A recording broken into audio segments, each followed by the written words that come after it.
ঠিক এভাবে আবু তালেবের বাড়ি পৌঁছে গিয়েছিলেন সিবিআই আধিকারিকরা। আর আবু তালেবের বাড়ির মেঝে করে এই সমস্ত অস্ত্র উদ্ধার হয়, যার মধ্যে কোল্ট রিভলভার রয়েছে, যেটা পুলিশের ব্যবহারযোগ্য। কিন্তু এই মুহূর্তে একটি তথ্য পাওয়া যাচ্ছে যে এই সমস্ত অস্ত্র নাকি ডার্ক ওয়েব বা ডার্ক নেটের মাধ্যমে কেনা হয়েছিল। মানে শাহজাহানের সঙ্গে, শেখ শাহজাহানের সঙ্গে কোথাও একটা ডার্ক নেট বা ডার্ক ওয়েবের যোগ রয়েছে। কারণ যে সমস্ত অস্ত্রশস্ত্র উদ্ধার করেছেন সিবিআই আধিকারিকরা, সেই সমস্ত অস্ত্রশস্ত্রে সিংহভাগই নাকি নিষিদ্ধ। তাহলে কিভাবে কিনলেন? মানে ডার্ক ওয়েবে কিভাবে যোগাযোগ করা সম্ভব?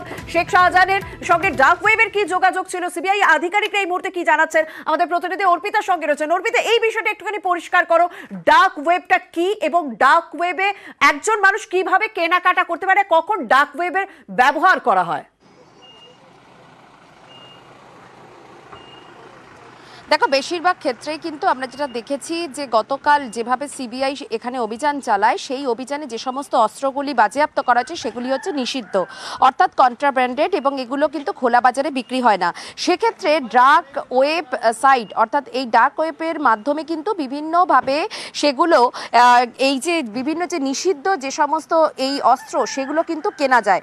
এবং সেক্ষেত্রে এই ডিজিটাল যে মুদ্রা বা বিভিন্ন রকমের কিন্তু সাইট থেকে এগুলো দিয়ে কিন্তু কেনা যায়। এবং বেশিরভাগ ক্ষেত্রে আন্ডারওয়ার্ল্ডের যারা ডন বা সেই রকম জাতীয় যারা কাজ বা ক্রিমিনাল অ্যাক্টিভিটি যাদের সঙ্গে রয়েছে, তারা কিন্তু এই ধরনের জিনিসগুলোকে ব্যবহার করেন, অর্থাৎ ডার্ক ওয়েবসাইট ব্যবহার করেন।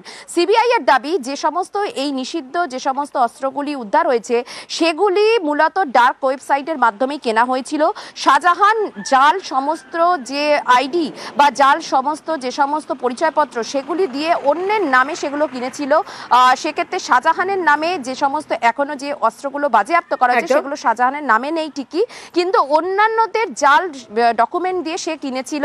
এবং বাজেয়াপ্ত করা এই যে অস্ত্র, তার আনুমানিক মূল্য 50 লক্ষ টাকা। অন্যান্যদের জাল নথি দিয়ে ডার্ক ওয়েবের মাধ্যমে শেখ শাহজাহান এই অস্ত্রগুলো কেনে। শেখ শাহজাহানের সঙ্গে অপরাধ জগতের একটা কানেকশন, সেটা এই প্রথম না, অনেক আগে থেকে, সেই 2004 সাল থেকে সে বিষয়টা বারবার প্রকাশ্যে এসেছে। কিন্তু আগেও তার কাছ থেকে অস্ত্র উদ্ধার হয়েছিল, তখন কোথাও একটা আমেরিকার যোগ ছিল। এবারের যে অস্ত্রগুলো উদ্ধার করা হয়েছে সেগুলো কোথা থেকে কেনা? মানে শেখ শাহজাহান এই অস্ত্রগুলো কোথা থেকে কেনে, অর্পিতা? দেখো, বিদেশি যে এই 7টা এই অস্ত্রের মধ্যে, তার মধ্যে 3টে বিদেশি অস্ত্র রয়েছে এবং বিদেশি আগ্নেয়াস্ত্রগুলো কিন্তু ইউএসএ তে তৈরি করা, এরকমটাই কিন্তু জানা যাচ্ছে। অর্থাৎ তাহলে কি মার্কিন মুলুক থেকেই এই অস্ত্রগুলো এসেছিল? এবং এই বিপুল পরিমাণ টাকা কোথা থেকে কিভাবে সে জোগাড় করলো? অর্থাৎ একটা আন্তর্জাতিক এই অস্ত্র যে লেনদেন বা আন্তর্জাতিক যে অস্ত্র পাচারের যে যোগাযোগ, সেই যোগাযোগ কিন্তু উঠে আসছে সিবিআই এর তদন্তে, যা কিনা অত্যন্ত চাঞ্চল্যকর।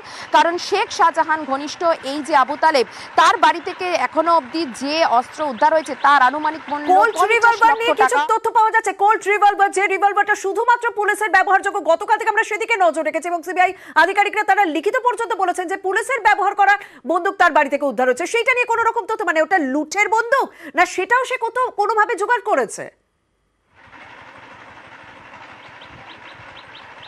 দেখো, সেগুলো কিন্তু তারা স্ক্রুটিনি করে তারা খতিয়ে দেখছে যে কোনোভাবে কোনো জাল সার্টিফিকেট বা কোনো জাল আইডি দিয়ে সেগুলো তারা জোগাড় করেছিল কিনা, কোথা থেকে জোগাড় করেছিল, এবং পুলিশের যে এই রিভলভার সেগুলি বা তার কাছে কি করে এলো। অর্থাৎ গোটা প্রক্রিয়াটার মধ্যে কিন্তু তারা যেটা বলছেন, একটা আন্তর্জাতিক এই অস্ত্র পাচারের যে যোগাযোগ, সেই যোগাযোগ, সেই বিষয়টা অন্তত পরিষ্কার হচ্ছে। শেখ শাহজাহানের সঙ্গে আন্তর্জাতিক অস্ত্র পাচার যোগাযোগ একটা রয়েছে। কিন্তু ব্যাপারটা হচ্ছে যে এই বিষয়গুলো যখন ভোটের ময়দানে, ভোটের বাংলায় ঘুরছে, স্বাভাবিকভাবে ফোকাসে অটোমেটিক ভাবে সন্দেশখালীর নাম বারবার উঠে আসছে। কেন সন্দেশখালীর নাম বারবার উঠে আসে? কেন সিবিআই, কেন এনএসজি সেখানে নামলো? সেই সংক্রান্ত সমস্ত তথ্য আপনাদের দেবো, তবে সময় হচ্ছে একটা বিরতি।